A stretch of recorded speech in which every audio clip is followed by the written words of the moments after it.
Hello everyone, welcome to our channel helper.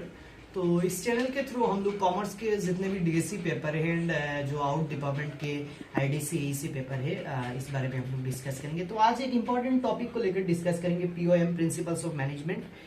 तो ये principles of management basically आपका management से रिलेटेड पेपर है जो आप लोगों ने क्लास 12 में ऑलरेडी आपको मिला है, बट आपको कंट्रोलिंग तक मिला है, बट थोड़ा एक्स्ट्रा चीज मिलेगा, मैनेजमेंट थ्योरी भी कुछ मिलेगा आपको। तो इस पेपर बहुत ही डेंजरस पेपर है क्योंकि ये 70 मार्क्स का पेपर है। फिर से इसका पैटर्न जो है ये चेंज है, 2 into 10 20 एंड 10 into 5 50। ये जो 2 मार्क्स का क्वेश्चन है, पिछले साल जो प्रीवियस ईयर क्वेश्चन पेपर में आप लोगों ने देखा है कि थ्योरी का एक एक मतलब पर्सन, एक एक ऑथर का नाम पूछा है कि इस थ्योरी को किसने दिया है।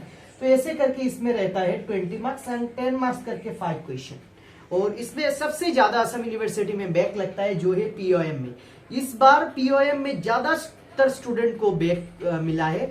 जिन लोगों को 80% अबाव है एचएस में, उन लोगों को भी बैक लगा है इस पेपर में। बहुत ही डेंजरस पेपर है, इसलिए स्टार्टिंग से, शुरू से इस पेपर का पढ़ना थोड़ा थोड़ा। एंड इस पेपर का पढ़ने का जो भी तरीका है वो बुक से पढ़ना। अच्छे एक पब्लिशर है, बहुत सारे पब्लिशर आपको मिलेगा, तो जो बेस्ट बुक्स है वो आप खरीदना। मार्केट में बहुत सारे बुक्स अवेलेबल है जिसमें कंटेंट पूरा कवर नहीं होता। ये जो 70 मार्क्स का पेपर है उसका जो कंटेंट है ये आपको असम यूनिवर्सिटी के ऑफिशियल वेबसाइट पे मिलेगा कि आपका जो सिलेबस है, बट इस सिलेबस के अकॉर्डिंग बुक्स नहीं रहता। बुक्स में ज्यादा रहता है जो हम लोग के एग्जाम ओरिएंटेड नहीं है, और हमें तो मार्क्स स्कोर करना है, नॉलेज के साथ साथ मार्क्स स्कोर करना है। और ये पेपर में सबसे ज्यादा बैक लगता है। एक डेंजरस पेपर फिर से है जो है माइक्रो इकोनॉमिक्स।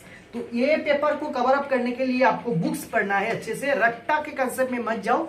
एंड बहुत सारे टीचर ये कहते हैं कि नोट्स दे देते हैं, सिलेक्टिव नोट्स 15 to 20, जिसमें बहुत प्रॉब्लम होता है कि अगर आप पूरा बुक्स पढ़ रहे हो तो आपका नॉलेज ज्यादा रहेगा आंसर के स्ट्रक्चरिंग में।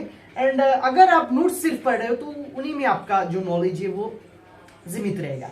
तो इस पेपर का करने के लिए आपको ये 10 मार्क के क्वेश्चन के लिए भी कुछ टिप्स को अपनाना पड़ेगा। जो उसका जो आंसर राइटिंग स्ट्रेटेजी है उसको बदलना पड़ेगा, क्योंकि ये 12 नहीं है, ग्रेजुएशन है। जिन लोगों को 80% एंड अबव मिला हायर सेकेंडरी में, उन लोगों को भी इस पेपर में बैक आया है। तो अच्छे से पहले से पढ़ने से हो जाएगा। देखो ये ग्रेजुएशन है, अगर एक बार पीओएम में बैक लग जाता है तो वो आपको फिर से सेकंड सेम, थर्ड सेम में क्लियर करना पड़ेगा। तो एक में आपका पेपर है 6, फिर से एक हेड हो जाएगा, 7 हो जाएगा, तो बर्डन रहेगा। तो अच्छे से पढ़ाई करने से क्लियर हो जाता है। तो आप इस प्रोसीजर को अप्लाई करके आप पीओएम को क्लियर कर सकते हैं। और अच्छे से फर्स्ट से अगर आप पढ़ रहे हो पीओएम को, एंड इंपॉर्टेंट जो भी पॉइंट है सभी को पढ़ना। पूरा बुक्स पढ़ने से सेमिस्टर में अगर मार्क्स आ जाता है तो अलग बात है, बट मेन जो पॉइंट है previous year question paper, important question, और मैनेजमेंट का जो यूनिट 1 जो है उसमें आप लोग ज्यादातर थ्योरी को पढ़ना, मतलब मैनेजमेंट थ्योरी, क्योंकि यहाँ से पिछले साल कोऑर्डिनेशन से क्वेश्चन आया, इस बार थ्योरी से आने का पूरा चांस है। ठीक है, थैंक यू एवरीवन। तो इस चैनल के थ्रू हम लोग डिफरेंट पेपर के बारे में थोड़ा डिस्कस करेंगे। हम लोग के खुद का एक्सपीरियंस है, हम लोग जीसी कॉलेज के स्टूडेंट है, इस बार 3rd सेम के स्टूडेंट है, तो आप लोग को शेयर करेंगे हम लोग का जो थोड़ा एक्सपीरियंस है। ठीक है, थैंक यू एवरीवन।